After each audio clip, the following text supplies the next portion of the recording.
You are dead to me, 'cause what you... Inscreva-se, dê seu gostei e ative o sininho. Esta entrevista com o astronauta, senador Marcos Pontes e também com o presidente Jair Bolsonaro, jornalista, empresário Milton Júnior. Milton, bom dia, seja bem-vindo. É uma honra dividir contigo este momento histórico em nossas vidas, Milton. Bom dia, Pitoli. Prazer é todo meu. Bom dia a todos os ouvintes da Rádio Ouro Verde, da Rádio Pop, das demais emissoras que fazem parte desta cadeia de rádios, que irá transmitir essa importante e histórica entrevista, unindo aí duas figuras políticas tão proeminentes do estado de São Paulo e do país. Nós temos aí o senador Marcos Pontes e o ex-presidente Jair Bolsonaro juntos nessa entrevista. Para nós dois, né, é uma honra muito grande estar ao seu lado, viu, Pitoli? Uma honra é minha, Milton, essa honra é minha. Eu quero agradecer também nosso senador, astronauta Marcos Pontes. Para nós, Milton, fica até difícil falar do Marcos, porque ele é de casa, né? Ele é de Bauru, aliás, do mesmo bairro onde Pinguim e eu fomos criados, né? A querida Bela Vista, e é para ele que eu dou o meu bom dia agora. Senador Marcos Pontes, querido, bom dia, seja bem-vindo. Como é bom vê-lo e ouvi-lo por aqui, senador. Bom dia, Pitoli, bom dia a todos aí de Bauru, de região, de Itapetininga, todos aqueles que nos ouvem no Paraná e também. É muito uma honra estar aqui com o presidente Bolsonaro e com vocês para essa entrevista. Presidente, o senhor pode imaginar o tamanho da nossa alegria em vê-lo e ouvi-lo por aqui?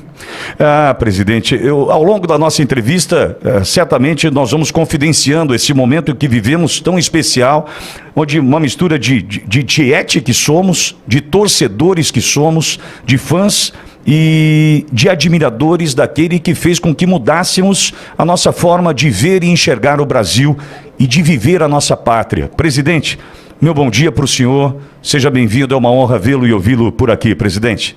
Bom dia, Pitoli, os vinhos da Ouro Verde, também da Pop FM, temos também um braço lá no Paraná. Aproveito o momento para mandar um abraço à nossa prefeita Suelen. Eu, no passado, tive contato com ela aqui, fui muito bem recebido, uma pessoa inteligente que eu passei a admirar. E o Brasil, realmente, estamos procurando o ponto de inflexão. Muita coisa errada acontecendo, onde alguns achavam que seria diferente com a volta do PT. Bem, não está sendo assim, estou à disposição para realmente responder, né, ou procurar responder aquilo que foi necessário para que o nosso povo mantenha acesa a chama do patriotismo, da liberdade, da confiança, do amor à pátria e da nossa liberdade de maneira geral. Presidente, desde a primeira semana de janeiro do ano passado, aqui na rádio, na Ouro Verde, nós veiculamos às segundas-feiras o hino nacional e às sextas-feiras a gente faz um rodízio dos hinos, assim como eu vivi na escola, no primário, no ginásio, né? Então, às sextas-feiras tem hino da independência, da bandeira da República, canção da Força Expedicionária, hino do Exército. E hoje, atendendo a um pedido da audiência, nós vamos começar recebendo o senhor aqui e o nosso senador Marcos Pontes. Nós vamos começar o programa de hoje com o nosso hino nacional brasileiro.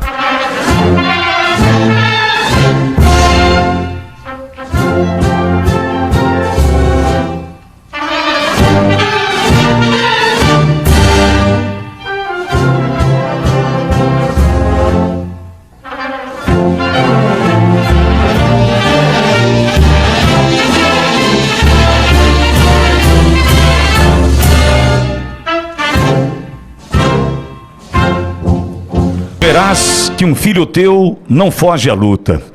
Presidente, na noite do 30 de outubro do ano passado, finalizada a contagem dos votos e a publicação do resultado, eu tenho uma filha, Laura, assim como o senhor. Minha menina tem hoje 16 anos e choramos como se nós tivéssemos vivido aquela Copa de 1982. Eu comparo aquela derrota para a Itália de Paulo Rossi, aquele momento que vivemos no 30 de outubro, talvez pela dor, talvez pela sensação de uma vitória que era certa, em função do time que nós tínhamos em campo, e me perdoe a analogia com o futebol, mas eu sei que o seu Palmeiras pode ser campeão amanhã, né? Independentemente de ser campeão ou não amanhã, o seu Palmeiras, o senhor não deixará de torcer por ele, como nós não deixamos de torcer pelo Brasil, em especial pelo nosso comandante, que é o senhor, é o técnico dessa nação que quer um Brasil melhor. Diante dessa sensação que vivemos naquele 30 de outubro, todos enlutados ficamos, nós passamos a nutrir uma esperança por um futuro que já se aproxima, que é 2024, e as eleições para as câmaras municipais, para as prefeituras de 5.570 municípios no Brasil. E o senhor tem uma característica, ao lado do senhor está um ex-ministro da sua gestão, que se transformou num senador de 10 milhões de votos. Qual a expectativa que o senhor tem, presidente, nessa capacidade que o senhor tem de formar líderes, a expectativa para o ano que vem, a necessidade de o Brasil se unir nessa formação de lideranças para uma eleição vitoriosa o ano que vem, presidente? Olha, já que você falou em futebol, estamos aí uma rodada para acabar o Campeonato Brasileiro. O Palmeiras tem 99,9% de chance de ser campeão. Então, qual a analogia que eu faço? Você poderia até ver o Bragantino campeão, que até 3 rodadas atrás o Bragantino estava despontando aí como uma realidade, um virtual campeão. E, respeitosamente, é um time que não tem torcida. Bragança, cidade, comparando com o Brasil todo, né, que o torcedor do Palmeiras, do Flamengo, do Corinthians, você vê no Brasil todo. O Bragantino, basicamente, é a cidade de São Paulo, uma torcida pequena. Então, você poderia até ter um time campeão sem torcida. Agora, presidente eleito sem povo, foi a primeira vez que eu vi na minha vida. E a gente fala isso com dados, com fatos. A última semana estive em Natal, Rio Grande do Norte, que é Nordeste. A aceitação com o meu nome lá é excepcional, é fantástico.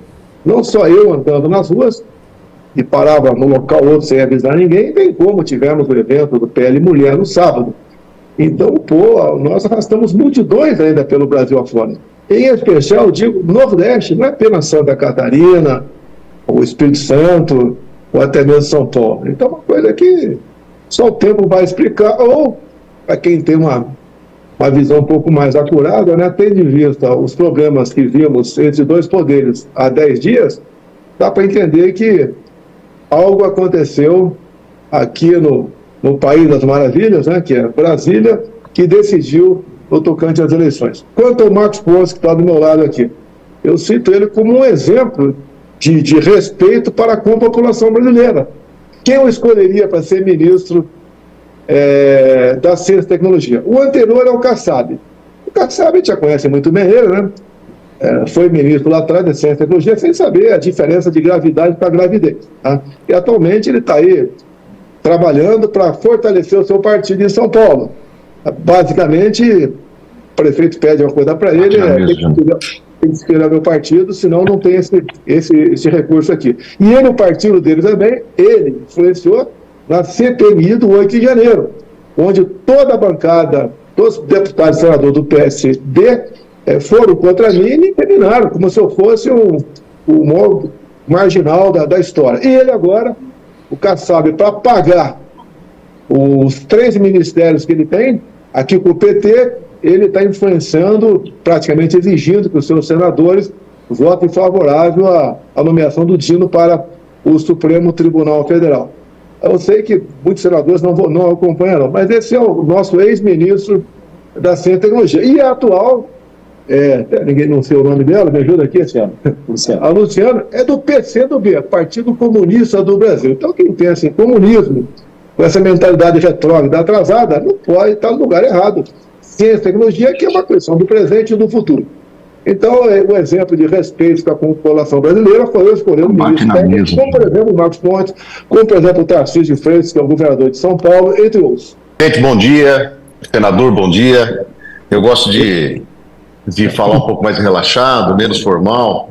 Antes de mais nada, eu quero agradecer imensamente pela sua recepção na semana passada. Eu estive em Brasília, lá na sala do presidente, acompanhado do senador Marcos Pontes, aliás, convidado pelo senador Marcos Pontes. Fizemos uma longa reunião aí de quase 1 hora. Confesso que encontrei um presidente muito feliz, muito à vontade, muito animado, muito focado nas eleições municipais. Tão feliz e animado que até me presenteou com essa medalha aqui, a medalha dos 3 Is, né? Depois o presidente fala para a audiência o que significa os 3 Is. O presidente, de fato, estava muito animado. Aliás, presidente, por falar nisso, o senhor acredita que a sua participação nas eleições municipais do ano que vem talvez o caminho para a gente pavimentar aí a volta da direita ao poder no Brasil em 2026? E eu aproveito também, estendo essa mesma pergunta ao senador Marcos Pontes, se ele quiser participar, fica à vontade. A gente percebe que a popularidade do presidente não caiu, muito ao contrário, me parece até que subiu. O senhor mesmo se auto-intitulou como o ex mais querido do país, né? E como é que o senhor pretende atuar nas eleições do ano que vem? Olha, já estamos atuando. Eu conversei com o presidente do partido e falamos, nós temos que ter um alicerce, porque o partido PL era parecido com muitos outros partidos que tem aqui. E qual foi a risca que nós botamos no chão? Olha, para ser do PL, nós queremos pessoas que tenham esse tipo de comprometimento. Além de ter esse comprometimento, ter uma vida pregressa razoável, vamos assim dizer. E permite, não falo de decálogo, né? É bastante simples. O que é que nós defendemos? A nossa Constituição, que é desrespeitada hoje em dia por muita gente aqui em Brasília.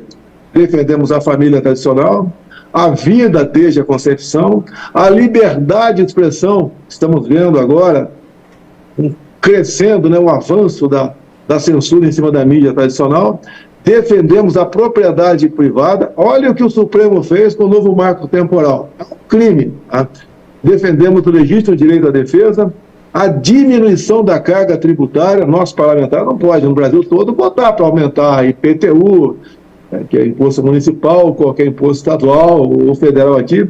A liberdade econômica, o agronegócio e também o combate às drogas. Então, partimos dessa base para você fazer parte do partido e a gente despertar cada vez mais a confiança dos eleitores para que o PL seja um grande partido e que possa dar esperança ao povo brasileiro. E o senhor pretende visitar Oi? Só para concluir aqui, senador, o presidente pretende visitar o país, também outras regiões, porque eu tenho percebido que o senhor tem tido uma agenda mais aí para o Nordeste, também para o Sudeste, para o Sul do país, para tentar ajudar os candidatos a prefeito do PL?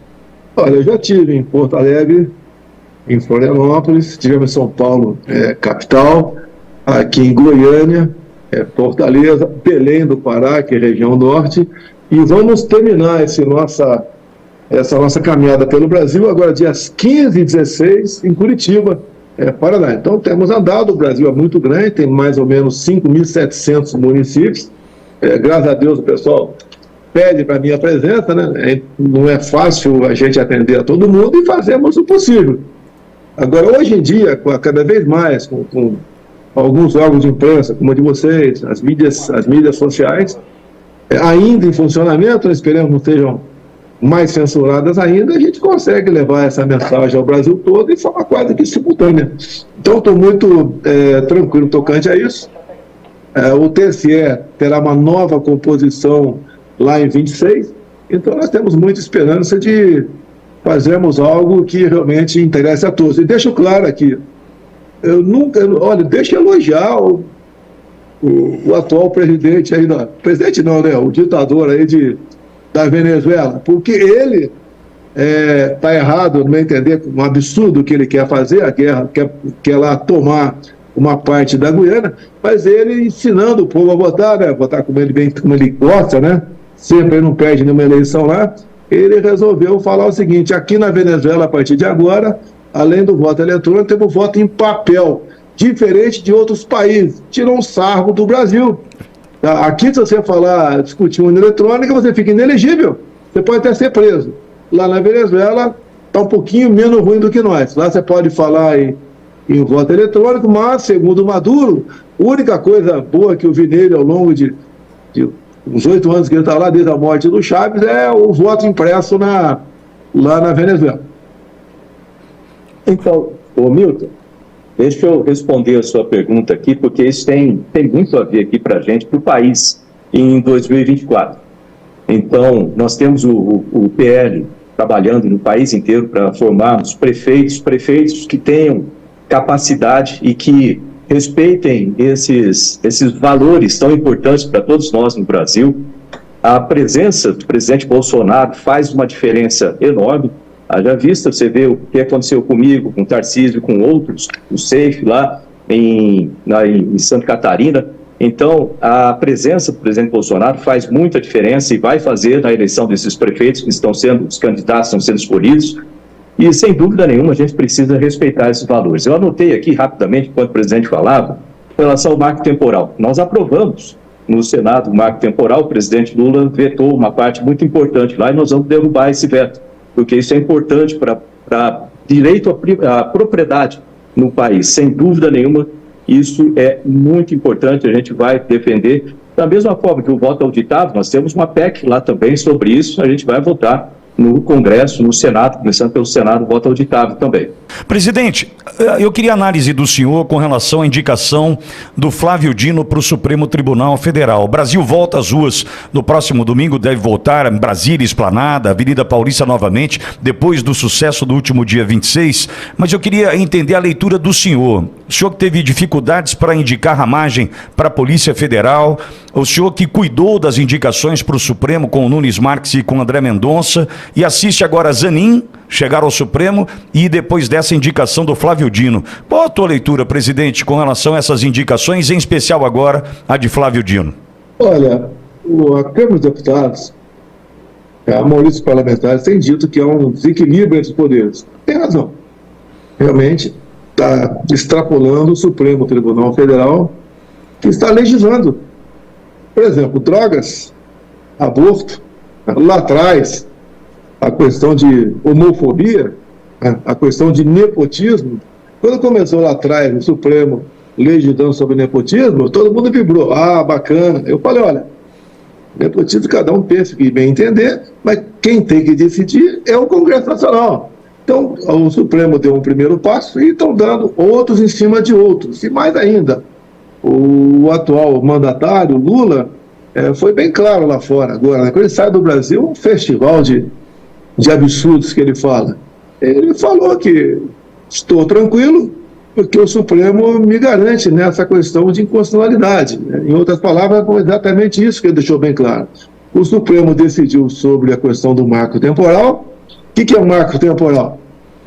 Diferente do que diz a Constituição de 88, o Supremo agora não diz o que está sendo votado no parlamento, que é constitucional ou não. Apresentação, Alexandre. Desculpa, presidente, pois não. Né? Até coisas passadas. E decidiu reinterpretar a Constituição. Isso bota realmente uma insegurança muito grande no tocante à propriedade privada. E o próprio Lula disse lá fora agora que ele é contra a propriedade privada. Né? Então, o Supremo, com esses superpoderes, está desequilibrado.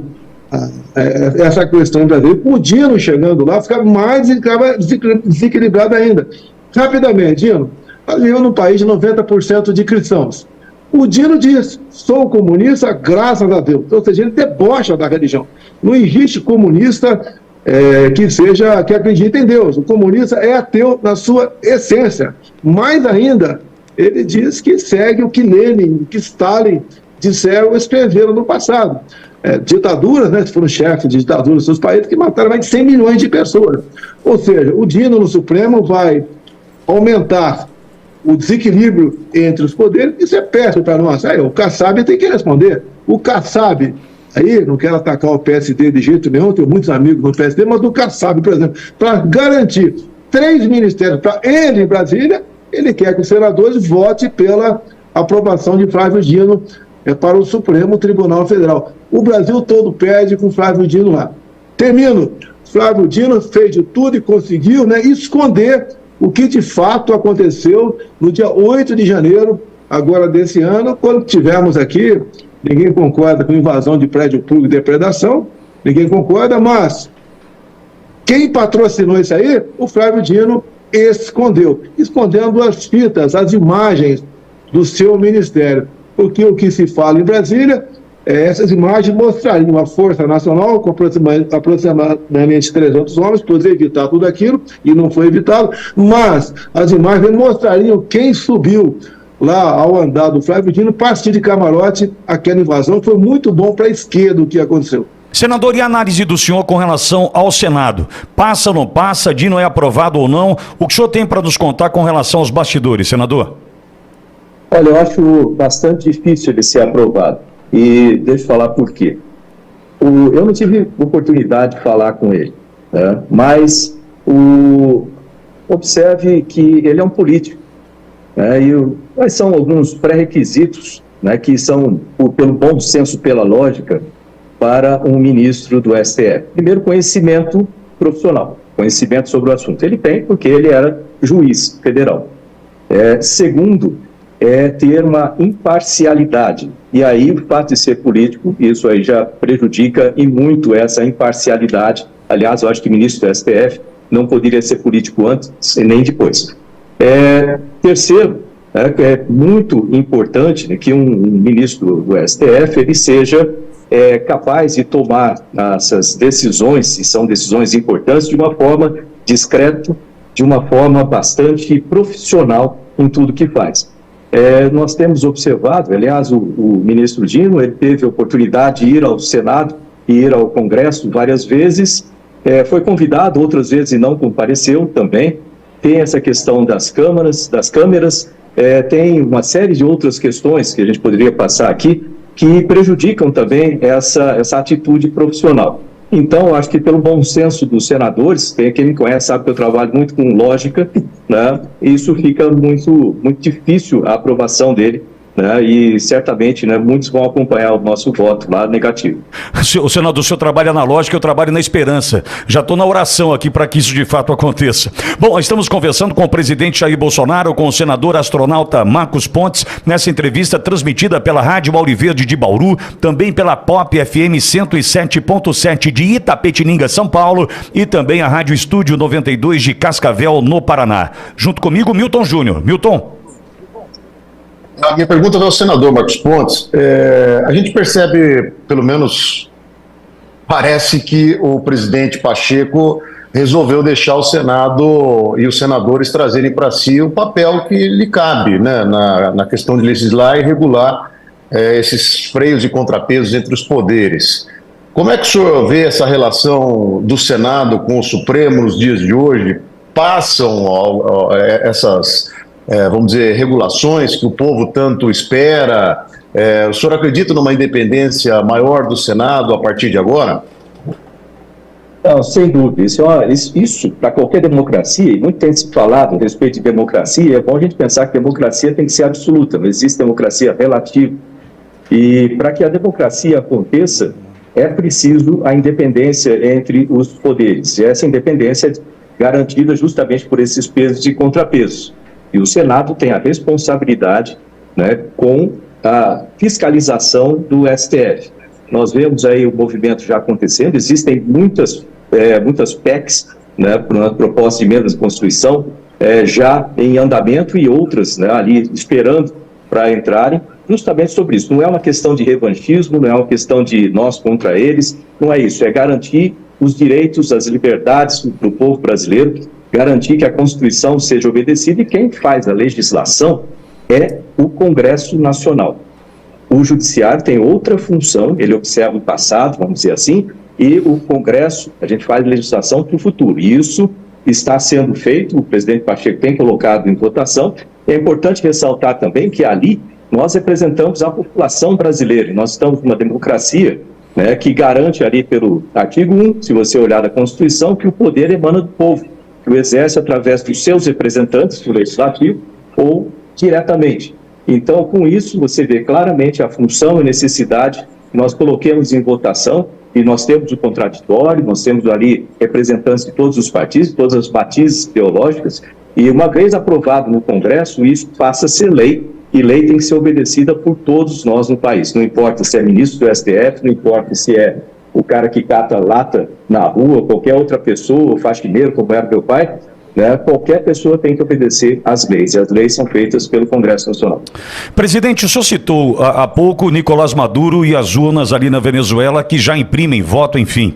Nós temos aqui no Brasil um PL que está tentando trabalhar com a contagem pública dos votos. E eu vou agora para a Argentina, com relação à eleição de Javier Milei, que no primeiro turno teve problemas, perdeu para o Massa, e para o segundo turno convocou um exército de fiscais e conseguiu uma vitória considerável, uma ampla margem na vitória de Milei. Qual o ensinamento que deixa a eleição da Argentina e o que significa a vitória de Javier Milei nesse país vizinho, presidente? Primeiramente, estava tudo acertado para ter uma fraude lá na Argentina. Quando tu chega para votar na Argentina, tem a cédula, está escrito Milei ou Massa, os dois candidatos a presidente. Se uma cédula tivesse, por exemplo, essa rasura, um escrito qualquer, era anulado.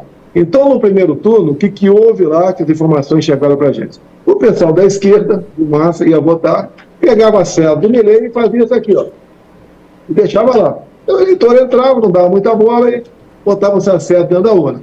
Esse voto era anulado. Então, o trabalho da turma do Milei, lá na Argentina, foi exatamente acompanhar se não havia rasuras desses votos nas sessões eletrônicas. Em função disso, o Milei saiu vitorioso e fez-se valer a vontade, então, da grande maioria, ou da maior parte, né, 12% de vantagem, em cima do candidato da situação.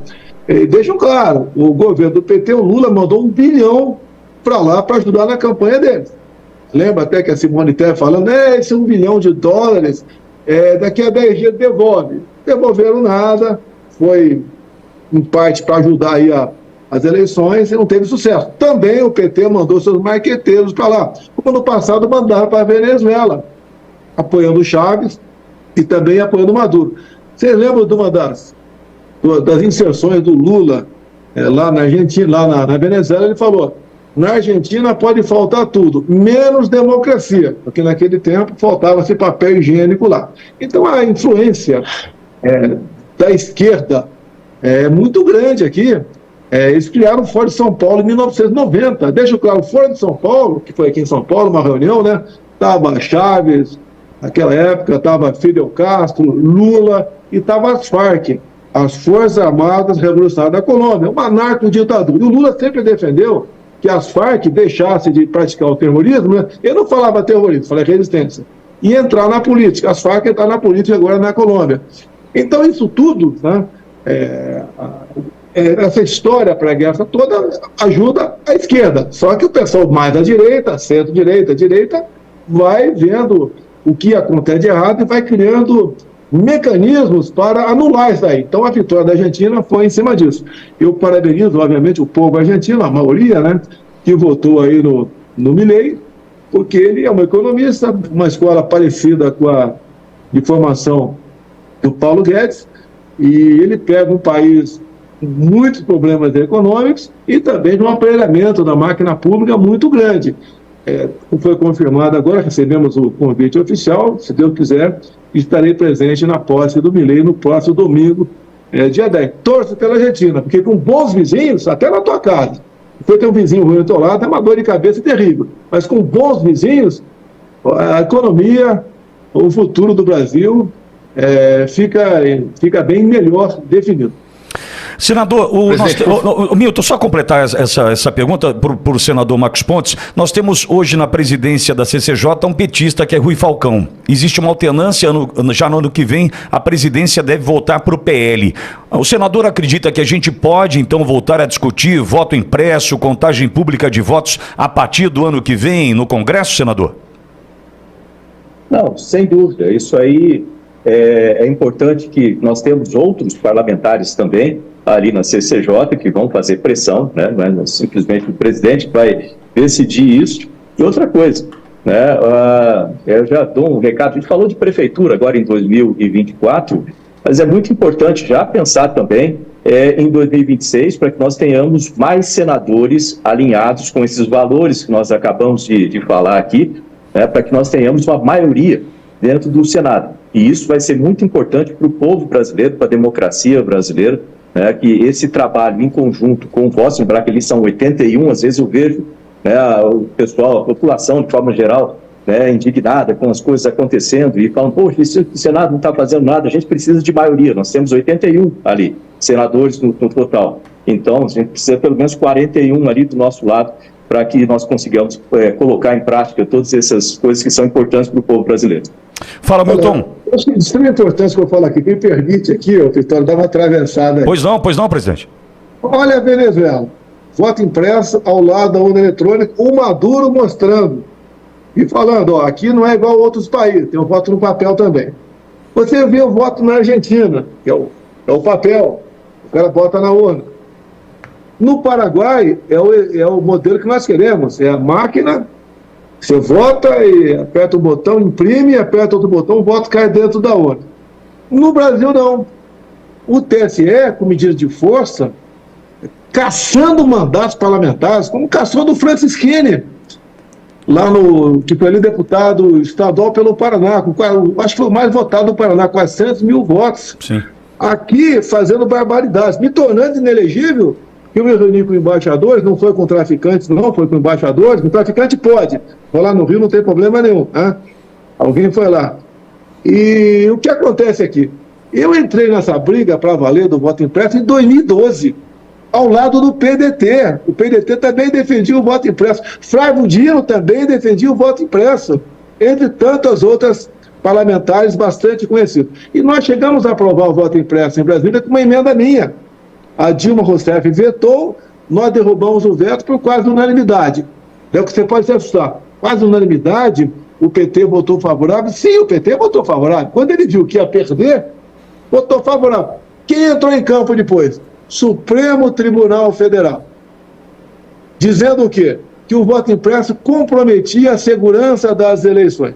Então, na Argentina não tem problema, é constitucional. Na Venezuela é constitucional. No Paraguai é constitucional. No Brasil não, porque o Supremo não quer. A gente começa a desconfiar do que está acontecendo. Ué, o que está acontecendo?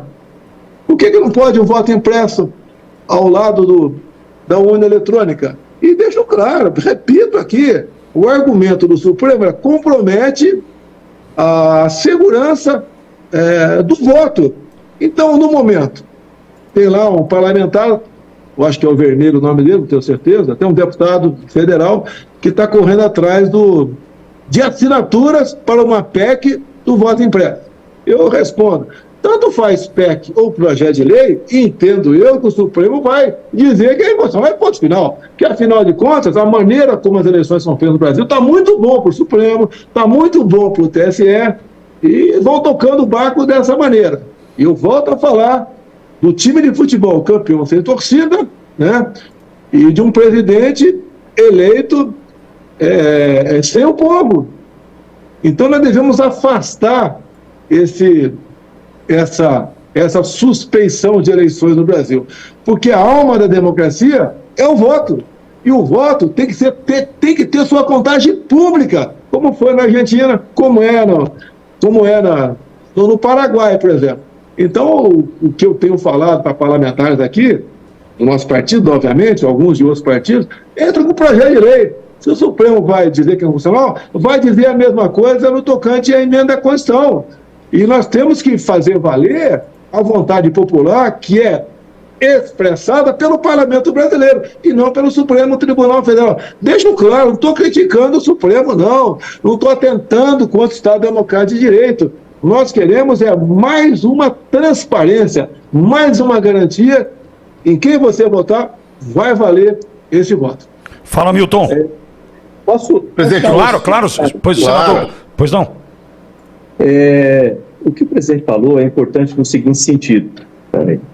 Não é uma questão de desconfiar ou ser contra o Supremo. A questão é que é importante, como o voto é tão importante para a democracia, quanto mais redundâncias nós tivermos, é melhor. E todos, sem exceção, deveriam apoiar esse tipo de iniciativa. É igual quando você está dentro de um avião comercial, por exemplo, é bom você saber que tem redundâncias nos sistemas críticos daquele avião, né? Que se falhar um sistema ou outro, funciona e você continua a voar com segurança.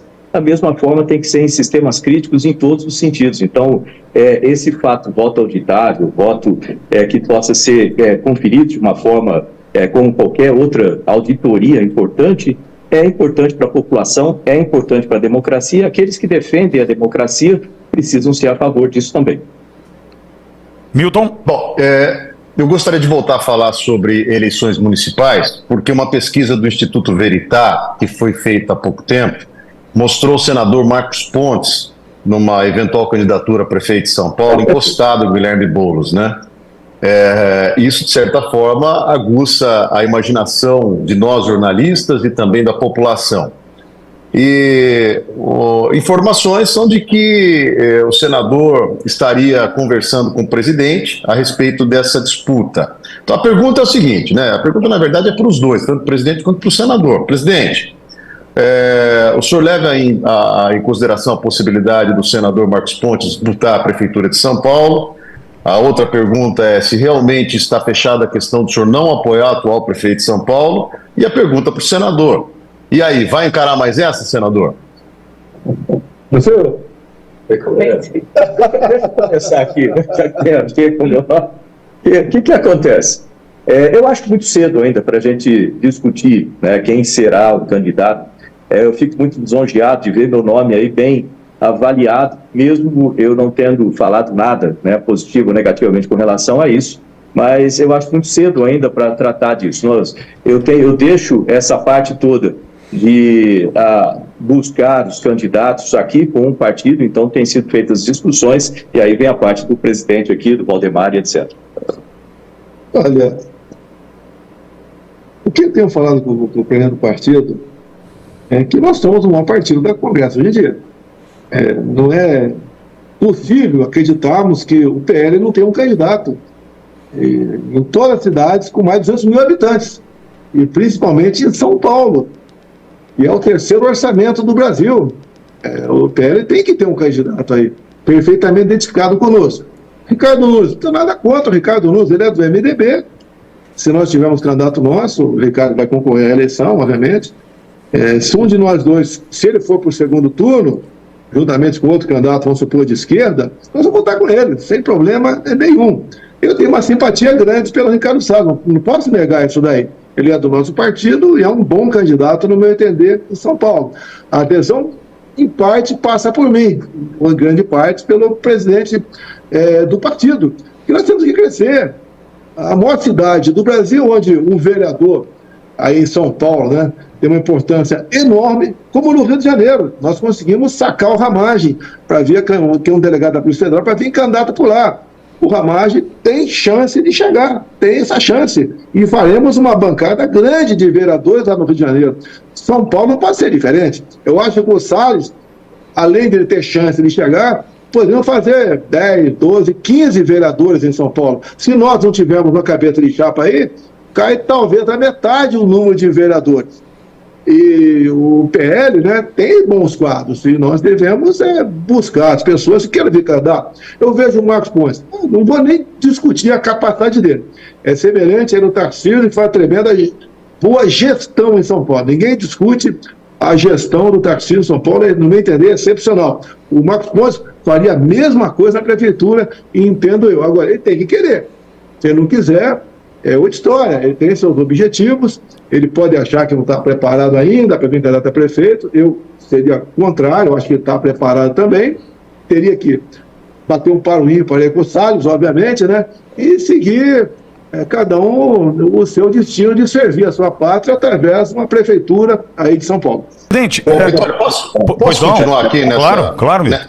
Presidente, ainda falando de São Paulo, recentemente o deputado Gil Diniz deu uma entrevista lá na Folha de São Paulo, agora no dia 1º de dezembro, e ele alegou, o senhor falou bem aí da gestão do governador Tarcísio, né? De fato é muito bem avaliada aqui em São Paulo. Mas, enfim, a bancada bolsonarista tem alegado e tem reclamado de falta de espaço no governo de São Paulo.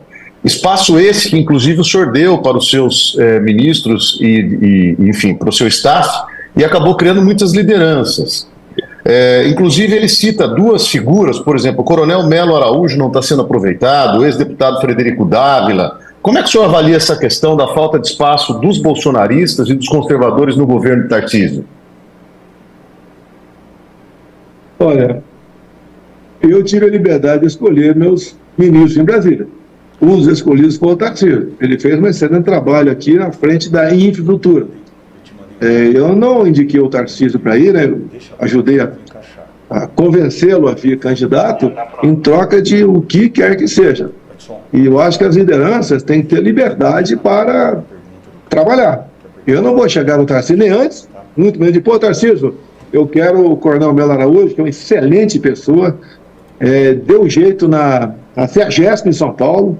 A CEAGESP realmente virou algo fantástico com o coronel Melo Araújo. Era tudo quanto é maldade tinha lá. Dos 4 mil empurradores de carrinho, cobravam R$160 por mês de propina para atender 2 parlamentares que indicaram lá o presidente do CEAGESP no passado. As mulheres que serviam um cafezinho pagavam R$60 por mês. A tal chamavam PETA, né, os box, para o pessoal expor seus produtos, tinha propina também. Tudo aí tinha droga, tinha prostituição.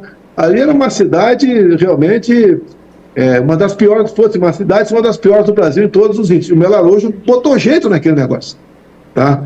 Então, o Melo Araújo é uma pessoa também que não fica procurando espaço em lugar nenhum. Você tem que procurá-lo. Tá? Eu já falei para ele, Melo, se eu tiver oportunidade no futuro, eu vou procurá-lo.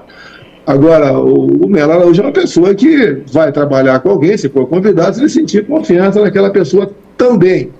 Deixo claro, eu pretendo conversar nos próximos dias com o Tarcísio, não vou jamais bater no Tarcísio, não essa é a minha intenção, sei da dificuldade que ele encontra para administrar um Estado, né, que é maior que metade dos países muda fora, e vou conversar com ele, pretendo expor para ele algumas questões, que alguma coisa parecida com o Gil Diniz, com o Lucas Bove, o Major Meca, não é deputado também o Dávila, mas vou falar também, vou expor para ele, e a decisão é dele, e vou respeitar a decisão do Tarcísio, porque ele é uma pessoa que está dedicando parte da sua vida a servir o Estado.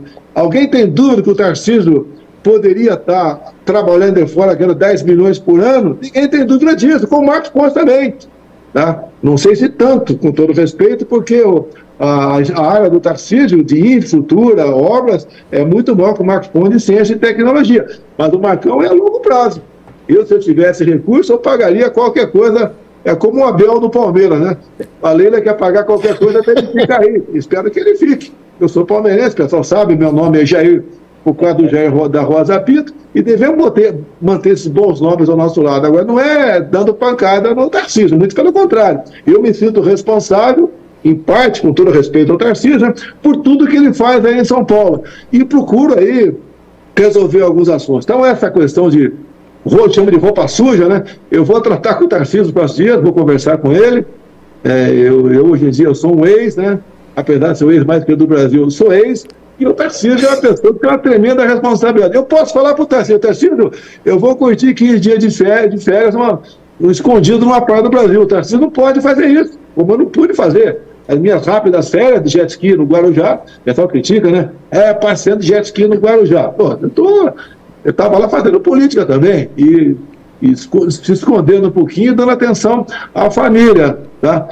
Então, vamos com calma, e acredito que São Paulo, aí na questão de gestão, a população como um todo está maravilhada com ele. A catástrofe aí na Baixada Santista, o Tarcísio foi para lá em meio de uma semana, desobstruiu todas as vias, começou a construir casa para os desabrigados, e estava lá, dormiu no acampamento, ou seja, ele fez aquilo que não aprendeu comigo, não, ele aprendeu na vida militar dele juntamente comigo e também na sua formação. Vamos em frente, não dá para a gente resolver tudo de uma hora para outra, essas questões aí ideológicas, tem críticas, mas nós vamos conversar aqui e nos entender para o bem de São Paulo e para o futuro até da vida política que o Tarcísio começou agora. Presidente, o único líder da esquerda no Brasil, até em função das suas relações com o Foro de São Paulo, com o Farc, com Irã, com o Hamas, tem tido uma dificuldade de assumir de fato que Hamas é um grupo terrorista. Isso tem prejudicado por demais a imagem do Brasil, em especial no Ocidente, e dificultado, né, muitos a se posicionarem, porque estão seguindo o líder, estão defendendo um grupo terrorista, vendendo camisetas, manifestação ali, acolá, enfim. Qual a avaliação do senhor análise diante do que vivemos hoje num Brasil que não reconhece de fato o que é o Hamas, prejudica a relação com o país que é Israel, e agora tem essa história de Venezuela e Guiana, e também não vai se posicionar em função da amizade que tem com o Maduro? Qual a análise do senhor diante dessas relações internacionais e do posicionamento do presidente Lula? Olha, o Lula tem uma simpatia muito grande com o terrorismo.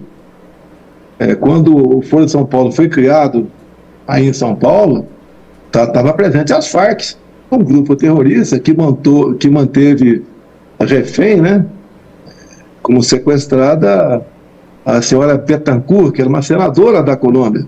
E o Lula estava muito bem com o chefe das Farc, porque eles formaram junto o Foro de São Paulo.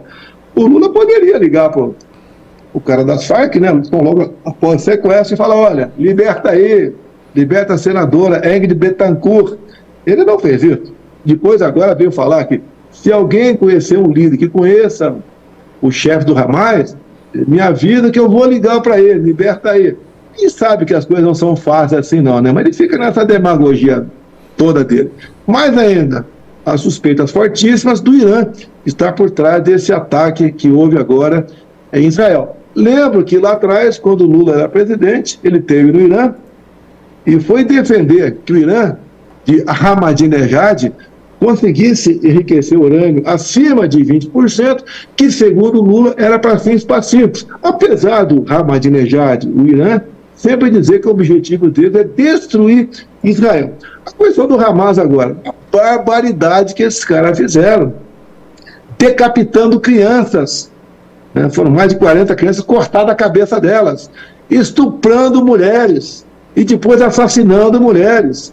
Eu estive aqui assistindo uma parte do documentário feito por Israel, de câmeras dos próprios terroristas, fazendo essa barbaridade, fuzilando famílias. E daí vem aí o PT, aqui no Brasil, dizer que não são terroristas, porque define quem é terrorista ou não, a ONU. Ora, esse pessoal do 8 de janeiro, sem arma nenhuma, sem matar ninguém, sem proporcionar um arranhão em ninguém, o PT classificou como grupo terrorista, pessoas que tomam o poder.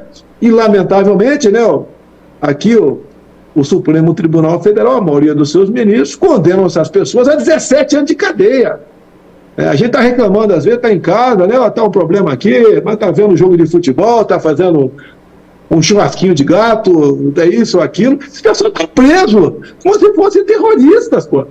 Então esse é o PT. Flávio Dino, que poderia ajudar a esclarecer tudo isso, muito pelo contrário, com a sua omissão, demonstrou que ele era uma pessoa ativa nessa questão, tirando partido político naquilo que, no meu entender, foi uma armadilha para que o pessoal que estava, não era o pessoal que estava acampado, tinha 200 pessoas acampadas aqui, as pessoas que vieram de ônibus nos dias seguintes fizeram aquela barbaridade aqui. Então o governo do PT, sempre amante de ditaduras, como por exemplo, eu fui proibido pelo TSE para mostrar a ligação de Lula com Maduro ou de Lula com Ortega, que é o ditador da Nicarágua. Na Nicarágua, tem padre preso na Nicarágua, freiras expulsas, fazem barbaridade na Nicarágua. E o Lula é amigo do Daniel Ortega. Ou seja, ele é favorável a isso.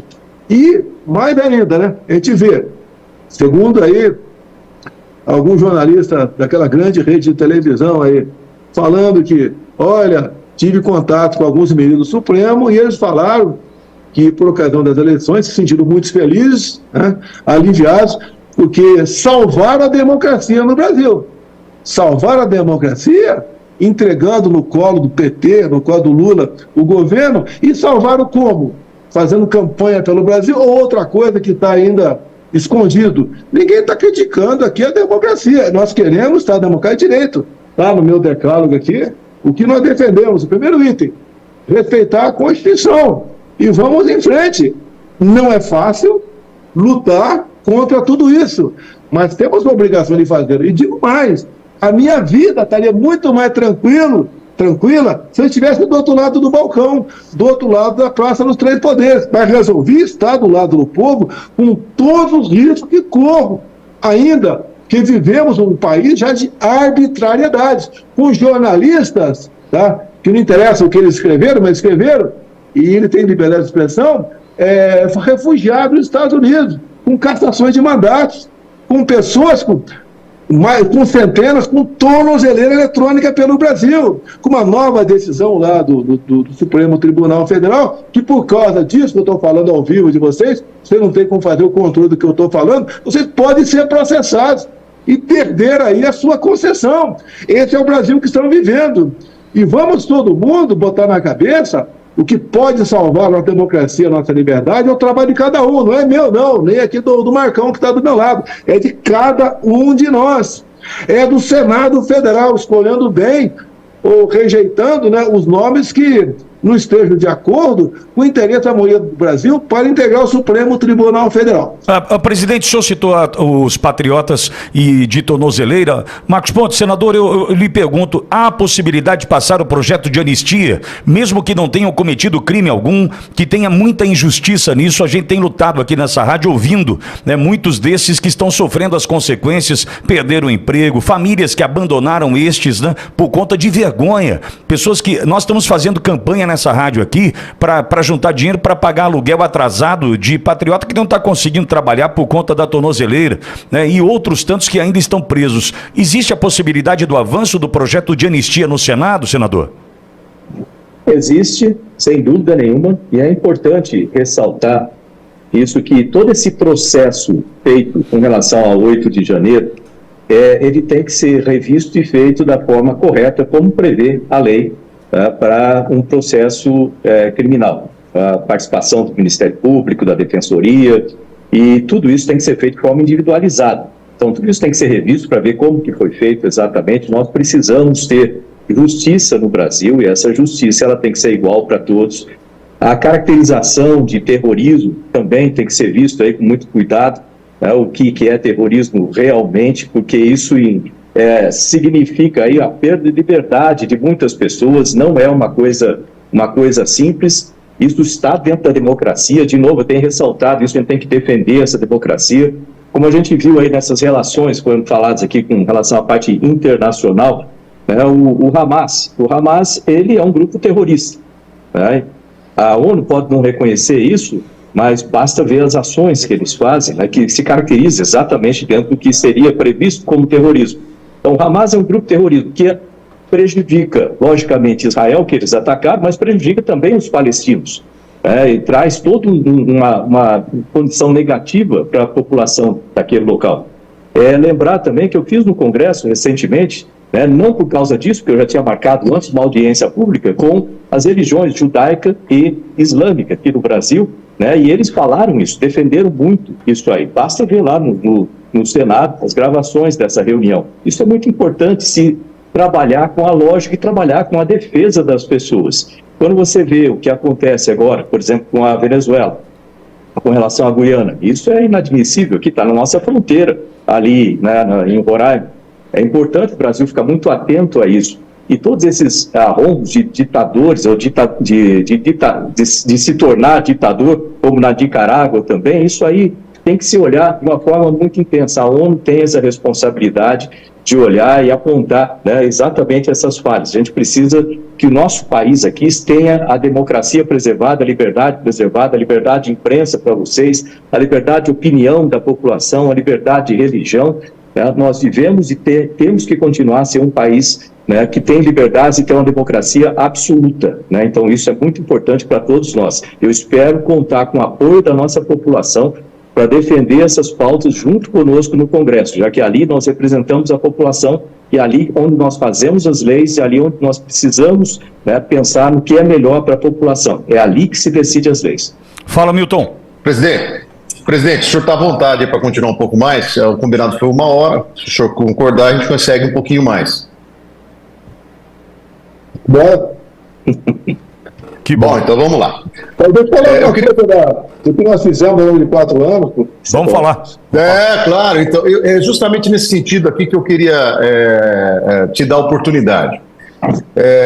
De acordo com dados públicos oficiais, durante toda a sua gestão, presidente, as estatais apresentaram números positivos, inclusive lucro, hoje, o mercado já demonstra preocupação. Em menos de 11 meses no governo Lula, elas apresentam já a possibilidade de prejuízos que podem chegar a 5 bilhões de reais que serão pagos pela gente, Como é que o senhor avalia essa situação atual da economia, as consequências? Vale lembrar também que acabou de sair uma prévia do PIB, demonstrando aí uma queda de 0,64% no terceiro trimestre. O senhor vinha acumulando altas de PIB consecutivas. Enfim, é impossível não fazer esse paralelo do teu governo com o governo atual, sabe, presidente? Olha, o zelo nosso não foi apenas para indicar ministros, foi para indicar presidentes diretores de bancos oficiais, Caixa Econômica, Banco do Brasil, BNDES, bem como de estatais. Já que estamos com um braço aqui no Paraná, a Itaipu Binacional, que está lá no estado do Paraná, sempre foi conhecida como uma grande geradora de energia limpa, né? Através da água. E mais nada além disso. No nosso governo, nós fechamos alguns ralos que tinham lá e, por exemplo, começamos e concluímos a segunda ponte com o Paraguai. Nós só tínhamos a ponte da amizade, completamente, quase que interditada diariamente, dado o fluxo enorme de veículos e pessoas ali. E essa ponte tem um vão de 500 metros, não é uma pinguela.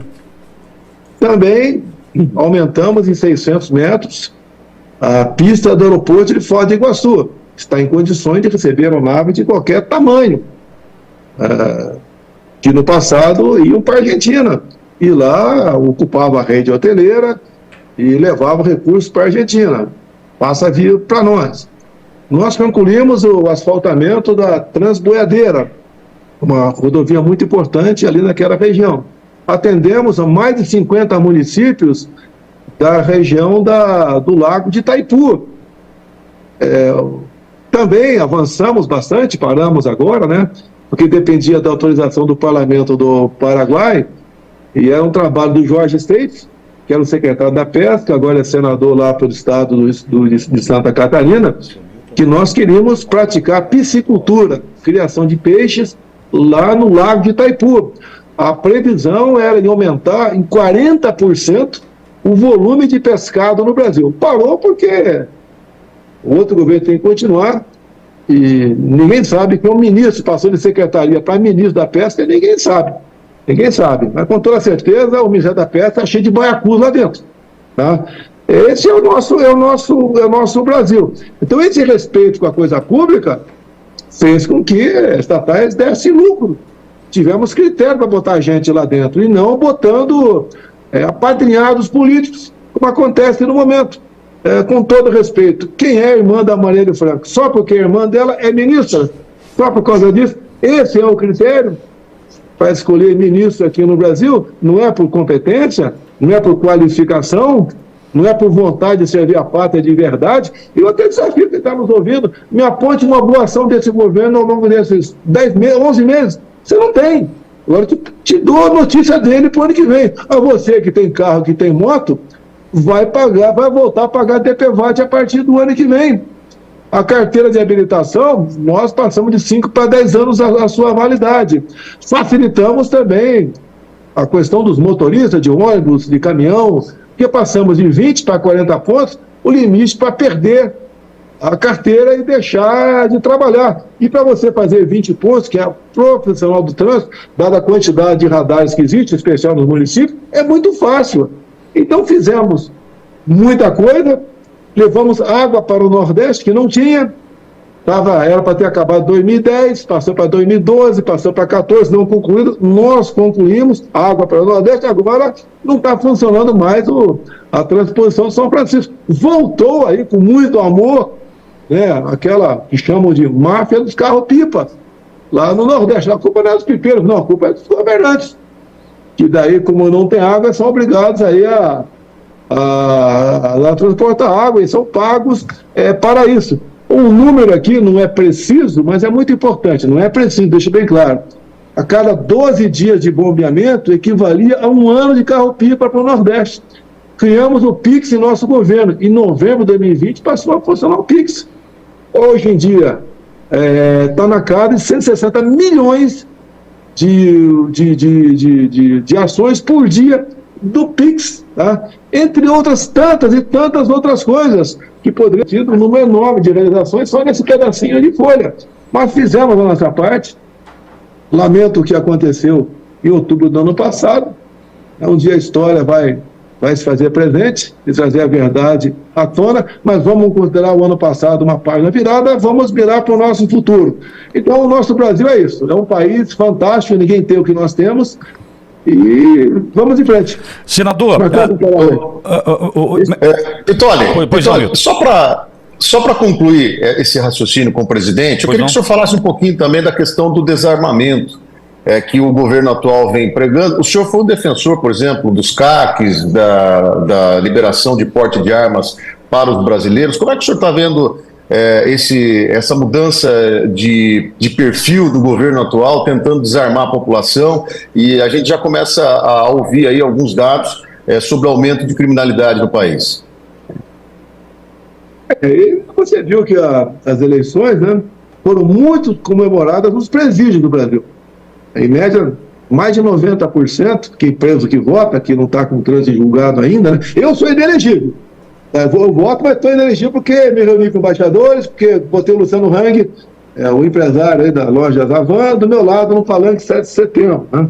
Mas você pode ver, no final do governo Temer, teve uma pequena diminuída na questão de número de mortes no Brasil. Mas foi de 2018, foram na ordem de 60 mil mortes violentas no Brasil. O ano passado, 22, chegou a 40 mil. Ou seja, diminuiu ali em 1/3.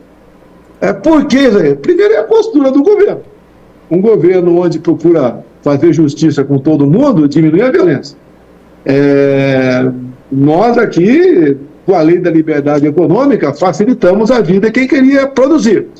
Nós eliminamos 5 mil normas regulamentadoras. Isso ajuda o patrão, o empresário. Você chegava, antes de mim, numa empresa, ia no banheiro, tinha 40 e poucos itens para você observar e multar o dono do estabelecimento. Como, por exemplo, rugosidade do papel higiênico, né, a temperatura da água, ventilação, altura da privada, largura das portas. Lá no alojamento das pessoas, você ia lá ver a espessura do colchão, afastamento entre uma cama e outra, um montão de coisas que para o mão fiscal, aquele mão fiscal, que tem o tom fiscal também, ele saía com a propina de lá, porque o proprietário era quase que obrigado a aceitar a extorsão, que a multa era enorme. Por exemplo, denúncia que nós tínhamos aqui, o cara está cortando, por exemplo, carnaúba, na folha de carnaúba lá no Nordeste, na região lá do Matopi, por exemplo, Maranhão, Tocantins, Piauí e Bahia. Chegava um fiscal lá, cadê o banheiro químico? O cara está lá no sertão do Piauí, longe, um calor de 45 graus, cortando folha de carnaúba. Tem que ter um banheiro químico do lado, o cara vai descer ele corta com uma vara, na verdade, né? Mas tem que, às vezes ele sobe no coqueiro. Tem que descer do coqueiro, abandonar a vara, andar 100 metros para fazer xixi. Então, com essas 5 mil normas regulamentadoras, quem foi o responsável para eliminar a maioria dessas normas foi o nosso Rogério Marinho, que é senador agora lá no Rio Grande do Norte. Então, isso tudo que nós fizemos ajudou o Brasil a não parar. Agora, por exemplo, eu estou vendo uma mentira na imprensa. O número de desempregados caiu, está em 7,6%. Ué, caiu os empregados? Então está tendo mais empregado. Está tendo mais empregado, a economia está rodando mais. Teria que ter mais arrecadação e não está tendo. Um dia tiver um programa aqui para discutir o critério de desemprego no Brasil, seria muito bom discutirmos esse assunto aí. Então, nós fizemos o que tinha que fazer, ajudamos a economia não parar e o Brasil foi em frente. Agora, por falta de confiança no chefe do executivo, o pessoal bota um pé no freio. Eu não vou investir, eu vou produzir, por exemplo, isso daqui. Se não vai ter mercado consumidor, ele não produz. Estamos vendo no Brasil todo aí desemprego e não investimento, queda na arrecadação. E o governo, que nós deixamos com 54 bilhões de saldo, já está com 140 mais ou menos, que vai chegar a 170 até o final do ano, de déficit, de prejuízo. Não tem como dar certo. E prometeram amor, né? O que está indo muito bem é a parte de cultura, está jogando dinheiro, voltou a Lei Rouanet a funcionar todo vapor.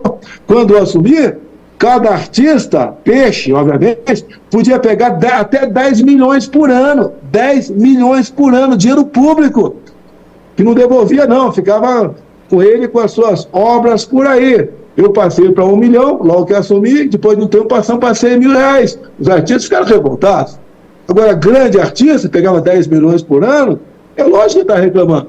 É uma grande, uma mata, vamos assim dizer, né, que não condiz com a realidade do povo brasileiro. Estava estudando aqui a possibilidade de botar uma lei Rouanet para a educação, para a área de pesquisa e desenvolvimento. Não foi possível, tudo bem, não é fácil você implementar certas políticas, mas aí os números estão mostrando que o Brasil, infelizmente, está ladeira abaixo e a gente sabe do risco que é isso, que para voltar não é fácil.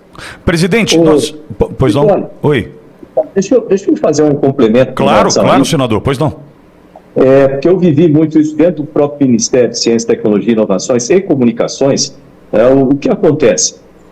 Nós tivemos ali, durante 4 anos de gestão, avanços enormes nessas áreas e nas outras áreas também. Mas eu posso falar de cadeira da área de Ciência, Tecnologia, Inovações, Empreendedorismo, né, e Comunicações. Então, agora, lá no Senado, às vezes o pessoal me pergunta assim, vem cá, você está gostando de ficar lá no Senado, você tem uma diferença? Olha, por um lado, ficar no Senado, ficar no Legislativo, ajuda a resolver entraves que nós víamos no Executivo, que ali, através de leis, aliás, já propus mais de 80 leis, acho que no total aqui, tem até que olhar o número correto, mas foram mais de 80 projetos de lei, né? 87 projetos de lei e mais de 70 relatorias, então um trabalho intenso ali. E dentro desses projetos de lei, você vai ver que a maioria, grande parte deles, são voltados exatamente para a melhoria da ciência, da tecnologia, da educação no país, do empreendedorismo, ambiente de negócio, para a gente ter crescimento e produção de empregos no país. Isso é uma continuidade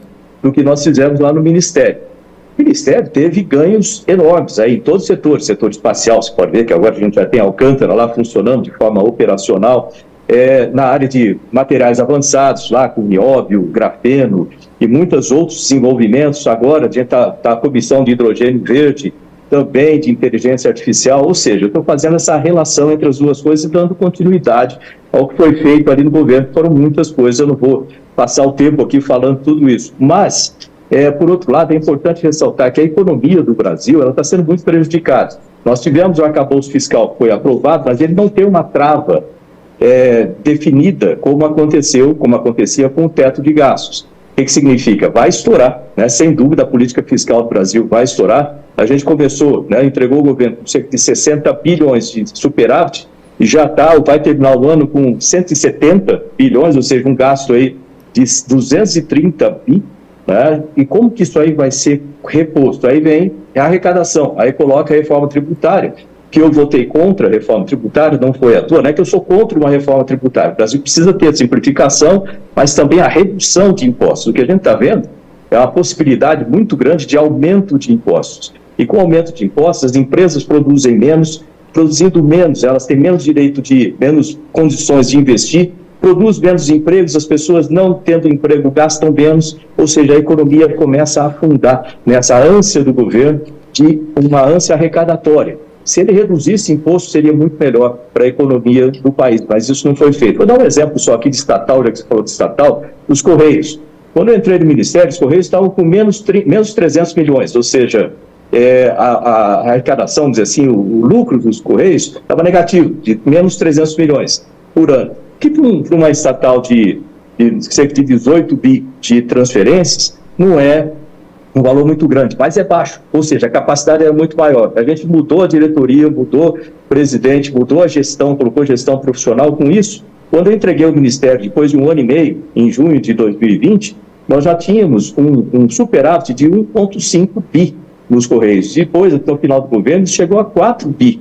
Olha a diferença que dá você colocar a gestão correta ali dentro e quando as coisas são feitas em prol da população, né? Só para complementar. Sem aumentar a tarifa. Sem aumentar a tarifa.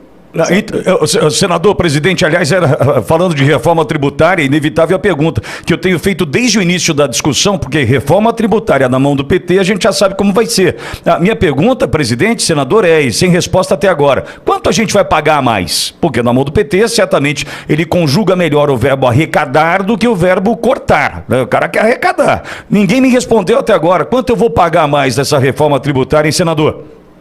Ninguém sabe, ele responde melhor do que eu. Ninguém sabe. Por exemplo, tá? Vai ter IPVA para tudo.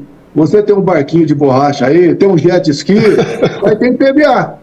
Não sei para quê, é para melhorar a transitabilidade nos mares, nos rios, né? Vai ter também o tal do imposto do pecado. Ou seja, o parlamento está entregando na mão do PT para eles decidirem o que faz mal para a sua saúde ou para a terra.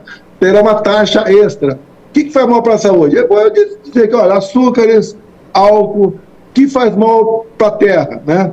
Por exemplo, fertilizantes, e vai botar imposto que bem entender. Tanto é que você vê governadores apavorados por aí, alguns já conseguiram aumentar o ICMS agora, porque vão perder lá na frente, eles vão perder lá na frente.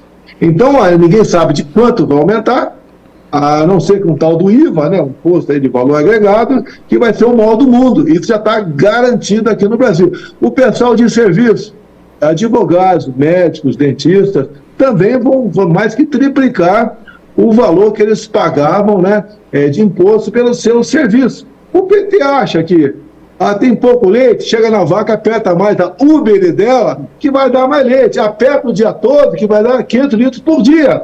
Esse é o PT.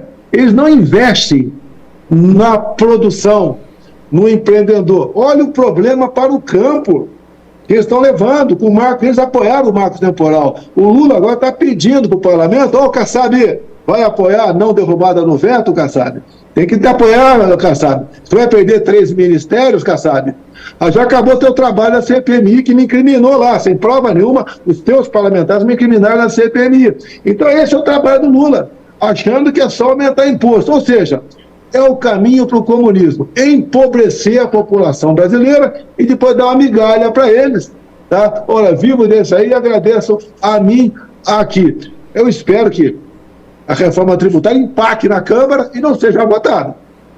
Porque é a única maneira de não aprovar essa, desculpa o palavrão, essa maldita reforma tributária que vai levar o Brasil à insolvência. Já está levando. Muita gente, muito empresário, quem tem recursos, vão cobrar agora dos super ricos. Os super ricos. Isso já aconteceu na França uns 15 anos atrás. Quando acharam os super ricos, o dinheiro deles foi para a Rússia. E depois os caras revogaram isso aí, porque sem dinheiro você não tem investimento. Não tem investimento, não tem emprego. Não tem emprego, não tem produção de nada. Tudo passa a ser caro porque não tem aquilo no mercado. Essa é a reforma tributária do PT. E, lamentavelmente, né, gente aí se vendeu, né, em troca de emendas, em troca de 3 ministérios, Kassab, em troca de 3 ministérios, para aprovar esse lixo que está aí. Estamos vendo agora governadores que lá atrás acharam que era boa e agora viram que realmente não é boa. Vindo do PT, 99,99% de chance é de ser coisa que não vai dar certo. Presidente, pois não. Deixa eu falar sobre a reforma tributária, que isso foi um termo que a gente estudou muito lá. A reforma é necessária que nós tenhamos no Brasil, mas ela precisa ter 3 pilares. Primeiro, reduzir a complexidade dos impostos no Brasil, que são muito complexos, isso reduz a competitividade do Brasil. Segundo, reduzir os impostos, porque a gente já está no topo da curva de Laffer. O que acontece? Se aumenta mais os impostos, vai perder a arrecadação, isso porque as empresas vão quebrar, vão perder empregos, porque, de forma geral, as pessoas vão começar a tentar achar maneiras de não pagar imposto, vamos dizer assim, de sonegar impostos, e assim por diante. E também você precisa descentralizar. A gente falava, né, mais Brasil, menos Brasília. Essa reforma está vendo justamente o oposto, criando ali um conselho, né, para decidir coisas, e isso tira a autoridade, vamos dizer assim, tira a autonomia dos estados, dos municípios também, o que é muito, mas muito ruim, né, pensando na confederação como um todo. Além disso, quando você começa a falar nas questões de exceções, aquela redução da complexidade acaba perdendo sentido, porque quem chorar mais vai ser quem vai ganhar mais. Ou seja, a situação não é boa com essa reforma, e eu pedi muitas vezes lá no Senado que a gente tivesse uma simulação, né?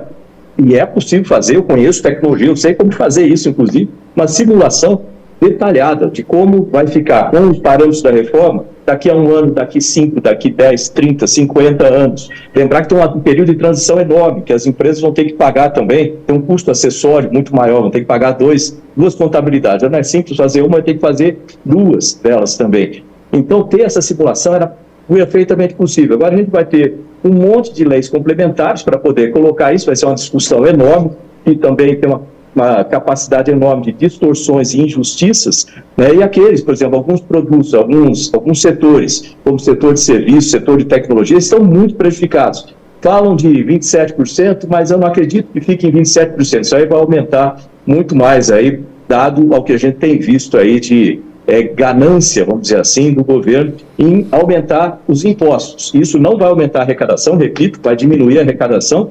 O governo tinha que pensar, sim, em fazer uma reforma administrativa para reduzir os seus custos.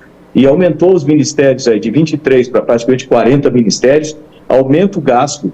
É um gasto sem pensar no que pode acontecer. Ele depois até quer controlar, vamos dizer assim, a política monetária, que não é função do governo, isso é função do Banco Central. Ele tem que controlar a política fiscal, tem que controlar os seus gastos, tem que reduzir os seus gastos para precisar de menos impostos e ser mais eficiente. Aí você consegue resolver.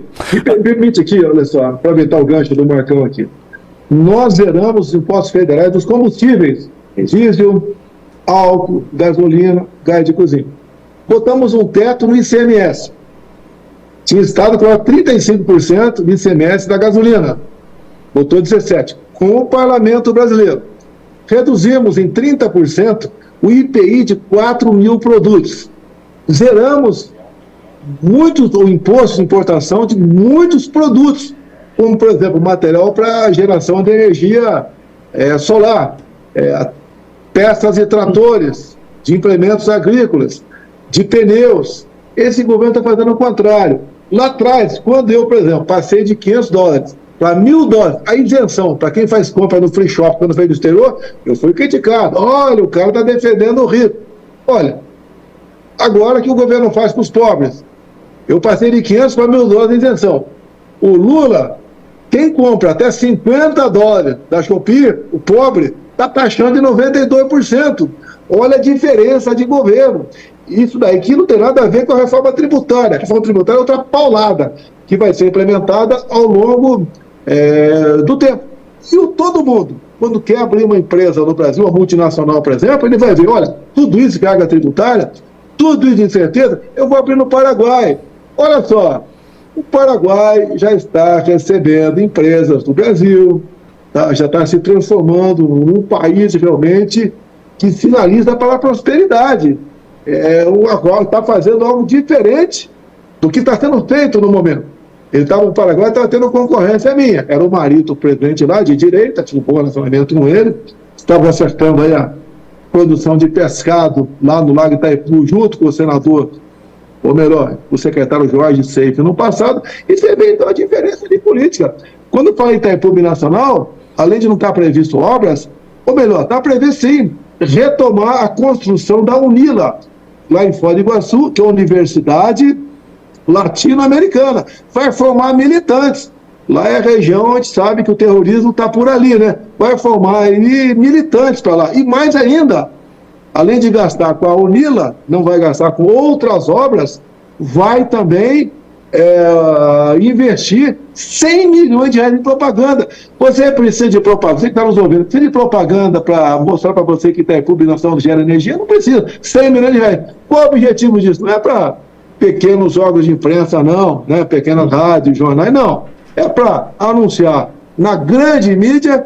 Daí, em contrapartida, a grande mídia fala que o governo está indo muito bem e que a culpa, tudo de ruim que acontece, é do Bolsonaro lá atrás. Então, a deixa aí da grande mídia e da publicidade, presidente, quando eu fui até o senhor aí na semana passada, um dos patrocinadores nossos mandou o presente para o senhor. Eu queria saber se o senhor experimentou durante o final de semana, o senhor Marcos Pontes. Não, eu acho que foi algo, por exemplo... não experimentei ainda não. Eu te falei porque que eu tinha que experimentar no momento certo, né? Eu sou muito patrulhado em casa, sou muito censurado em casa, então vou deixar para provar isso mais tarde. Não vou mentir para você, olha, não provei ainda, mas tenho certeza das mãos de quem veio, né? É a produção artesanal de cerveja, tá? Eu vou provar mais tarde aí, eu vou te dar a resposta oportunamente, mas tenho certeza que o produto é bom. Milton, deixa eu... Só rapidamente, Pitoli, a cerveja RT166, que é uma cerveja artesanal aqui de Itapetininga, e nós levamos lá para o presidente também para o senador. Eu aproveito aqui a deixa, eu acho que a gente já está caminhando para o final, depois o Pittoli já termina com a sua pergunta. Eu estou recebendo aqui várias mensagens no meu WhatsApp, presidente, senador, e dentre elas algumas mensagens. Por exemplo, o deputado Jefferson Campos, que é do seu partido, disse que é seu colega de 6 mandatos. O senhor era zagueiro dele, é o que ele está dizendo aqui no WhatsApp. Também o deputado estadual pelo PL, o Carlos César, o ex-deputado Coronel Tadeu, o Frederico Dávila, que é seu grande amigo, mandando um abraço para o senhor. E eu não posso deixar também de dar aqui um recado, porque senão apanha em casa, né? A dona Janaína, minha esposa, mandando um beijo para o senhor. A dona Cida, de 84 anos, ouvindo lá em Botucatu, é minha mãe, sua fã, mandando um abração para o senhor. Enfim, não param de chegar mensagens aqui. Também o prefeito Júlio Fernando, de Capão Bonito, que é aqui da região do Sudoeste Paulista. Enfim, presidente, fica aí a minha mensagem de carinho, de muita gente acompanhando essa entrevista aqui no Sudoeste Paulista e mandando esse abração para o senhor, viu? Só uma retificação, o Jefferson não é esse craque todo não, porque ele é meio gordinho, né? Era o bolinha do time de futebol aqui. Então está querendo se promover as nossas coisas aqui, mas não vai ter espaço no futebol, do nosso time de futebol não, tá? Mas tudo bem, muito obrigado pelo carinho, pela consideração, eu fico muito lisonjeado com isso. Não é fácil a vida de ex, né? Se bem que é um ex diferente, é um ex que não foi abandonado pelo povo. Tá? É um ex que continua com o povo, com a grande maioria da população brasileira, e lutando por um Brasil melhor, mesmo sem mandato e, por enquanto, inelegível. E pode ser incansável, né? E inviolável. Não pode falar, mas talvez dê para ler aqui, presidente. Tá aí, ó. Incansável e inviolável. Presidente, mas a nossa audiência aqui é imbrochável também, não tem problema não, viu, presidente?